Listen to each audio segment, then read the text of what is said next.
18 says there was none left but the tribe of Judah. This is several generations after King Solomon and the Queen of Sheba and their only son Menelik and the 12,000, that stone which was cut out of the mountain. We explained that previously in another one of our video teachings and tutorials and essays dealing with AOD, or the Ancient of Days, speaking about the stone that was cut out of the mountain, and the mountain being the scriptural language referring to a kingdom. There was that stone that was cut without hands. In other words, it was the will of Yahweh. So there was already a remnant, you understand, a remnant of Israel. Now we're speaking about the nation of Israel. We're speaking about this mountain now which was removed. Elohe Israel, he brought the most fierce and the most sophisticated army in the land and in that known world in ancient times upon Israel. Do you know who this army was? This army was none other than the Assyrians. The Assyrians are the same ones who persecuted under their divergent name and groups of folks, the Hyksos, who persecuted the Dekik Israel, the Bani Israel, when they were in Egypt. That's the king that did not know Joseph. It was not an Egyptian or a Hamite, but it was Assyrians who, according to the Table of Nations, are Shemites. So it was fellow Semites.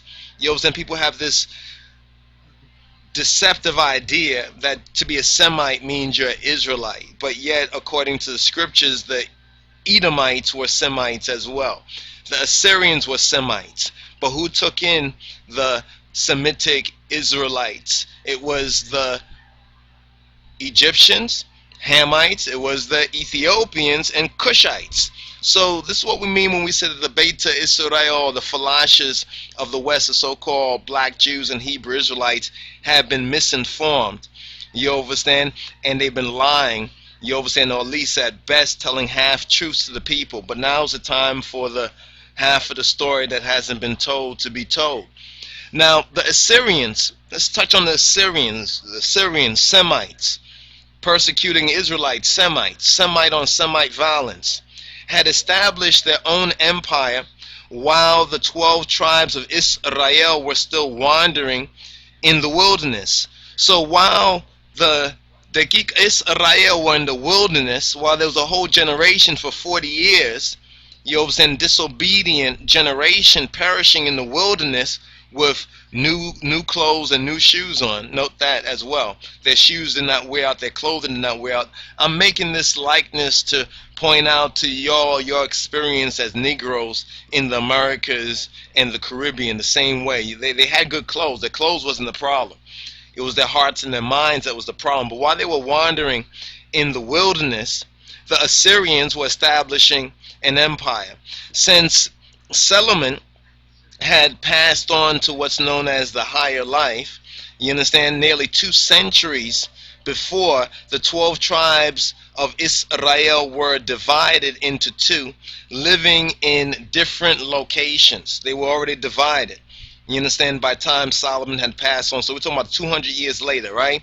Israel, the tribes other than Yehuda, the tribes other than the tribe of Judah, went north, and Judah went south, more towards that location of Solomon's firstborn son, Menelik, and the 12,000 of the firstborn of the Bani Israel that returned, that went to Ethiopia with Menelik, the son of King Solomon, the Queen of Sheba, to renew the kingdom of David. So Judah, you understand, the tribe of Judah, you understand, also went south, while the northern 10 tribes went north. Another key feature is that the 10 tribes of Israel who were removed and destroyed out of Yahweh's sight, it's very important to note that they were against the monarchy of David, that they never held allegiance to the monarchy of David. They held to their own monarchies and even to Saul and Saul's children, but they never held to the monarchy of David, with whom Elohe Israel, with whom Yahweh had made a covenant. This is key. This is key to even understanding who's who to this day. because the true Judahites and true Israelites, the true regenerated Israelites in this day and time in spirit and in truth, they hold to the monarchy of King David, which is to hold to Kedemawi Haile Selassie, the King of Kings of Ethiopia. So we find these similarities and patterns. These patterns keep recurring. That the Israelites turned their back on David, the Judahites held firm to David, and then we have Moa Anbesazem Negeda Yehuda, the conquering line of the tribe of Judah, Kedemawi Haile Selassie, and the elect, the Rastafari in this day and time.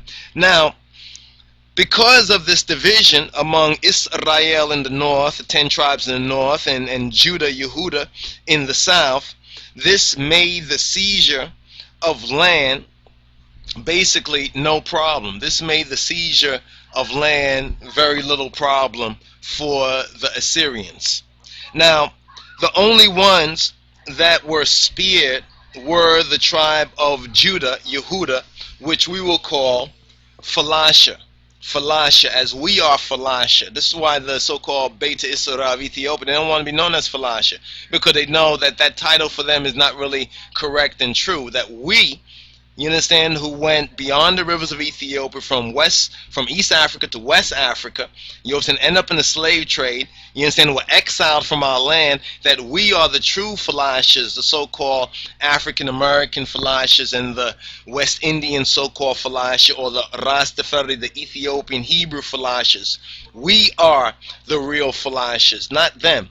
But historically speaking, the ones who were spared this particular destruction was the tribe of Judah, because they had kept the covenant. This is the main reason why Judah, both in the east and Judah in the west, were spared, because to a greater extent they had kept the covenant. Which covenant was that?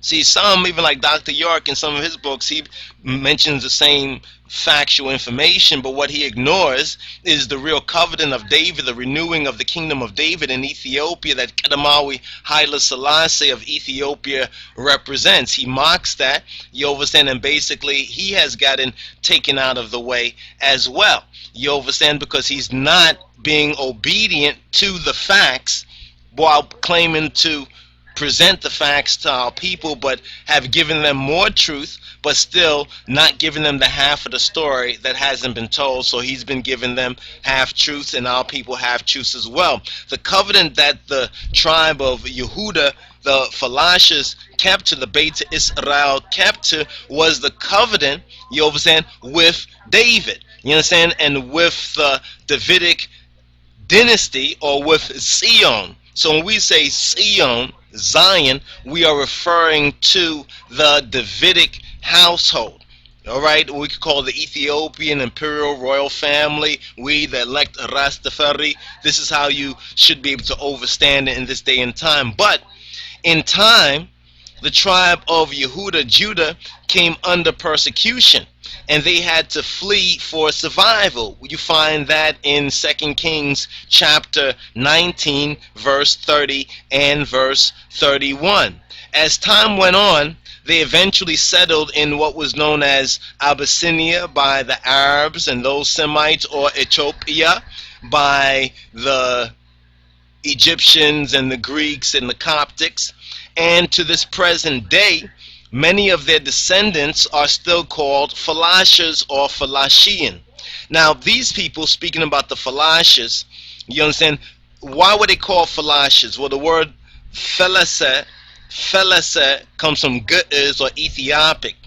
It means to be exiled. You know what I'm saying? To mean to be exiled, or exiled from your land because of what happened in old Israel and what has happened to us in the trans-Ethiopic Ocean Holocaust, or the trans-Ethiopic Ocean slave trade, with us ending up here in the Western Hemisphere.